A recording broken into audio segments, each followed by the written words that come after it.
Welcome to Penrose Learning, where we make understanding easy.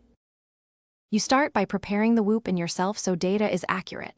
Charge the band fully, then open the app and follow the pairing prompt. Bluetooth must be enabled. Once paired, put the strap on the opposite wrist from your dominant hand so movement artifacts drop. Make sure the sensor sits flush on skin and the strap is snug, not too tight, not too loose.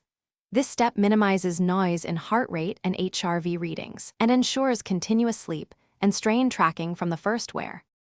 Once done with initial wear, configure the app for day-to-day tracking. You enable continuous heart rate and auto sleep detection so Whoop records strain and recovery without manual logging. Next, set your regular sleep schedule and acceptable wake window so sleep coach recommendations fit your routine. Make sure the app has background refresh and Bluetooth permissions. Sync at least once every 24 hours to upload raw data. This keeps your recovery metrics current and lets the algorithm adapt training guidance based on recent trends.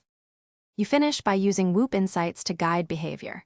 Check recovery each morning, then pick workout intensity in line with your recovery score so you don't overreach.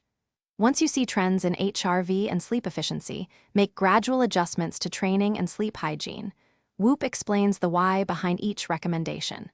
If readings drop or data gaps appear, troubleshoot quickly.